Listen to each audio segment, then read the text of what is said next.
Hello friends, welcome back to my channel. स्वागत है आप सभी का। कैसे हो आप लोग? आई होप आप लोग बहुत अच्छे होंगे और मैं भी बहुत अच्छी हूँ। तो फ्रेंड्स, आज की वीडियो में मैं बात करने वाली हूँ अंशु के बारे में। जी हाँ, अंशु शुभम ऑफिशियल करके इनके चैनल का नाम है। तो अंशु ने आज एक वीडियो अपलोड की है। फ्रेंड्स, जब से मैंने उसकी वीडियो देखी है मैं काफ़ी इमोशनल हो गई हूँ, क्योंकि और मैं ही क्या, जिसने भी उसकी अंशु की वीडियोस देखी है आज वाली, तो सब जो भी देखा होगा, आई थिंक सब सब कोई इमोशनल हो गया होगा उसकी वीडियो देखकर, क्योंकि आज उसकी वीडियो का टॉपिक ही ऐसा था। तो फ्रेंड्स, आज मैं अंशु के बारे में ही बात करने वाली हूँ। फ्रेंड्स, इसके पहले अंशु को कोई नहीं जानता था। जब से वो सचिन की फैमिली से जुड़ी है और तब से सब लोग उसे जानने लगे हैं, और अब तो उसका चैनल भी बन गया है। तो फ्रेंड्स, अंशु के बारे में सब जानते थे कि अंशु के साथ क्या हुआ है, और उसके बाद से अंशु ने वीडियोस डालनी भी स्टार्ट कर दी थी अपने ससुराल से।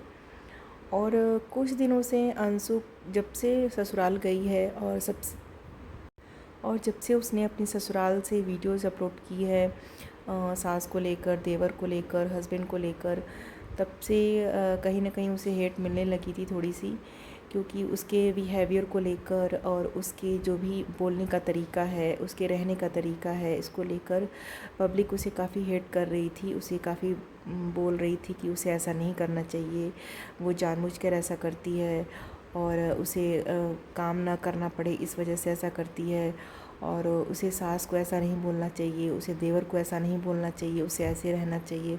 काफ़ी कुछ मैंने उसकी वीडियोस में कमेंट देखे हैं जो कि पब्लिक देख रही थी और उसे कह रही थी। तो फ्रेंड्स, उसको लेकर मैं आज बात करने वाली हूँ। फ्रेंड्स, एक इंसान के अंदर कितना दर्द छुपा है, कितना दुख छुपा है, वो सिर्फ वही जानता है, उसके अलावा कोई और नहीं जान सकता। हाँ, एक मिनट के लिए आप उसकी कहानी सुनकर या उसका दुख दर्द सुनकर ज़रूर अंदाज़ा लगा सकते हो कि हाँ, उससे कितना दुख है, कितना दर्द है, लेकिन जो फीलिंग उसके मन के अंदर होती है वो शायद वही जानता है। तो आज अंशु की वीडियो देखकर मैं तो बहुत इमोशनल हो गई थी, और मैं भगवान से यही दुआ करूँगी कि प्रार्थना करूँगी कि किसी के साथ ऐसा ना हो। और मुझे तो बहुत दुख हुआ उसकी स्टोरी सुनकर, और अभी तक तो मैं सिर्फ जानती थी कि ऐसा हुआ है, बट आज जब उसने अपनी मुंह से जब ये सब सुनाया, अपनी स्टोरी अपनी माँ के बारे में, तो मैं काफ़ी इमोशनल हो गई थी, और भगवान ना करे कभी किसी के साथ ऐसा हो। तो फ्रेंड्स, अंशु के बारे में आज मुझे ऐसा लगा देखकर कि अंशु जो है, जितना ऊपर से हंसती है और जितना खुल के बोलती है, उतना ही उसके मन में दर्द छुपा हुआ है, और उसका दुख शायद ही कोई समझता होगा, क्योंकि अब तो वो ससुराल में आ गई है, और ससुराल में क्या होता है कि एक बहू को जैसे रहना चाहिए, सब लोग वैसे ही सोचते हैं कि एक बहू ऐसे रहे हमारे घर में और ऐसे अपना परिवार संभाले। बट उसकी एज भी काफ़ी कम लगती है। आई थिंक आप लोग बताना, आपको क्या लगता है ऐसा? तो उसकी एज भी काफ़ी कम है इस हिसाब से। तो अभी वो ससुराल में सर्वाइव तो कर रही है, बट वो अभी एडजस्ट नहीं कर पा रही है अपने आप को, क्योंकि उसके मम्मी पापा और भाई के जाने के बाद उसकी जो लाइफ थी वो बहुत डिफरेंट थी आम लड़कियों से। जैसे कि होता है कि जो लड़कियां घर में होती हैं, उनके साथ उनके माँ बाप होते हैं, पूरी फैमिली होती है, तो वो उस अकॉर्डिंग रहती हैं। बट अंशु क्या था, अकेले रहती थी, तो उसका कोई रूटीन नहीं था, कोई रूल रेगुलेशन नहीं था कि उसे कैसे रहना है, किसी चीज़ का टाइम नहीं था। उसने खुद अपनी एक वीडियो में बताया है कि वो जब अकेले रहती थी शादी के पहले, तो उसका कोई टाइम नहीं था। उसका जब मन करता था उठती थी, जब मन करता था बनाती थी, जब मन करता था खाती थी। तो इस वजह से उसका कोई रूटीन नहीं था शादी के पहले। बट अभी क्या है, वो ससुराल में आ गई है, तो ससुराल में फिर भी वो बहुत कोशिश कर रही है सब कुछ सही करने का। और फ्रेंड्स, जहाँ तक हो, कोई भी लड़की अगर चेंज होना चाहती है तो ऐसा नहीं कि वो एक दिन में ही चेंज हो जाएगी, उसे भी टाइम लगेगा। तो मैं तो यहाँ ये कहना चाहूँगी कि उसके ससुराल वाले वैसे तो काफ़ी अच्छे हैं, और मैं तो यही कहना चाहूँगी उनसे कि अंशु का सपोर्ट करें, उसके साथ रहें और उसकी फीलिंग्स को समझें। वैसे तो उसकी फैमिली बहुत अच्छी है, ससुराल की जो फैमिली बहुत अच्छी लगती है मुझे, और उसके काफ़ी सपोर्ट भी करती है। और ख़ासकर अंशु के जो हस्बैंड है शुभम, वो भी काफ़ी सपोर्टिव हैं और उसकी काफ़ी केयर करते हैं अंशु की। तो इस वजह से अच्छा लगता है कि अंशु एक अच्छी फैमिली में गई है। और इस वजह से लगता है कि चलो अंशु धीरे धीरे सब कुछ सीख लेगी। बट कभी कभी ऐसा होता है कि उसकी वीडियोज़ में कुछ ऐसी चीज़ें हो जाती हैं जिस वजह से पब्लिक उसे काफ़ी टोंट मारती है, उसे काफ़ी बुरा भला कहती है। तो आई थिंक मुझे ऐसा लगता है कि ऐसा नहीं करना चाहिए। वो अभी बच्ची है और कोई भी लड़की परफेक्ट नहीं होती है। शादी के बाद सब लड़कियां सीखती हैं, सबको सीखना पड़ता है। तो इस वजह से अंशु भी कोशिश कर रही है, वो भी सीखना चाह रही है और सीखने की कोशिश कर रही है। और एक बात और फ्रेंड्स, यहाँ पर जो सचिन की फैमिली है, कहीं ना कहीं सचिन की फैमिली का भी बहुत बड़ा सपोर्ट है अंशु के साथ। भले ही वो पैसे का ना हो, भले ही वो किसी चीज़ का ना हो, बट एक होता है ना कि कभी भी किसी के साथ 1-2 घंटे रह लो और फेस पर जो स्माइल आ जाती है फिर और मन खुश हो जाता है, वो वाली चीज़ अंशु के अंदर दिखाई देती है।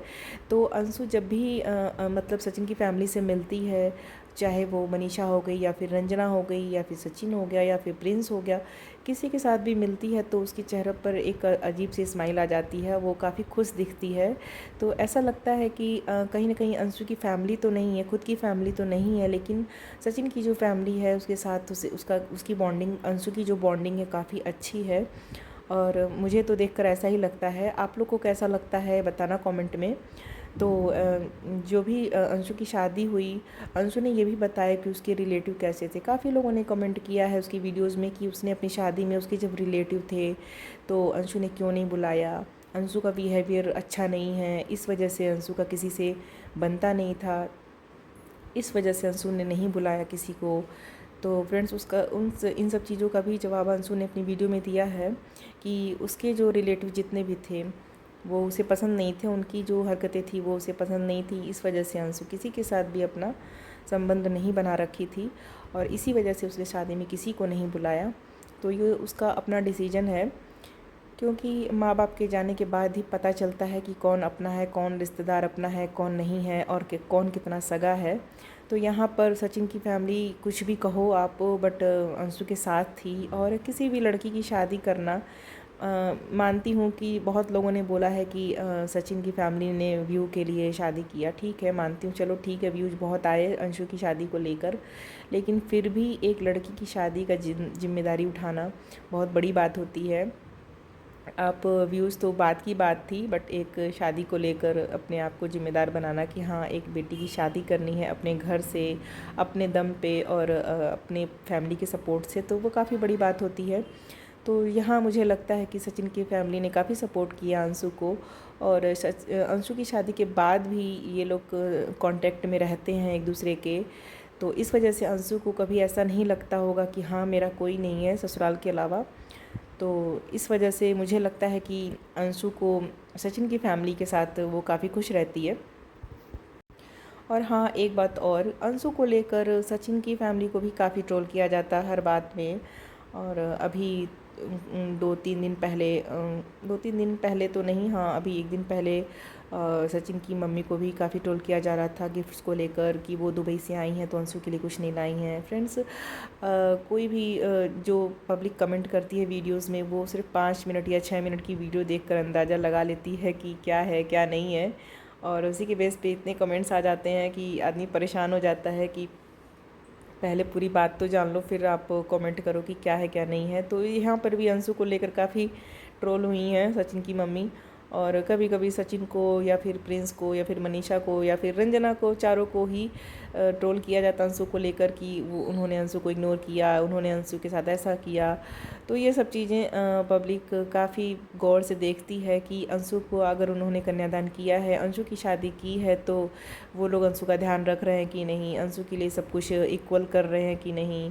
और आंटी जी जो हैं सचिन की मम्मी, वो अंशु के साथ कैसा बिहेव कर रही हैं, वो अपनी बेटी के बराबर उसके साथ बिहेव कर रही हैं कि नहीं, देना लेना जो भी है, गिफ्ट्स वगैरह हर चीज़ के ऊपर पब्लिक का ध्यान रहता है।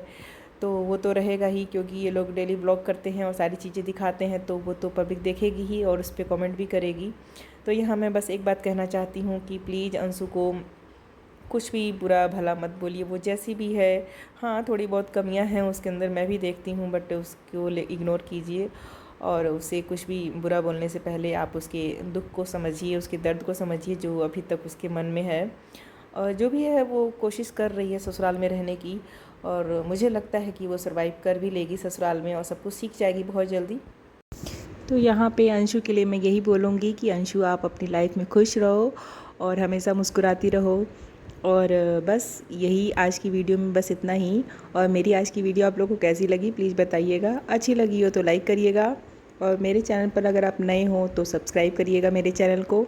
मिलते हैं नेक्स्ट वीडियो में, तब तक के लिए bye bye. Thanks for watching.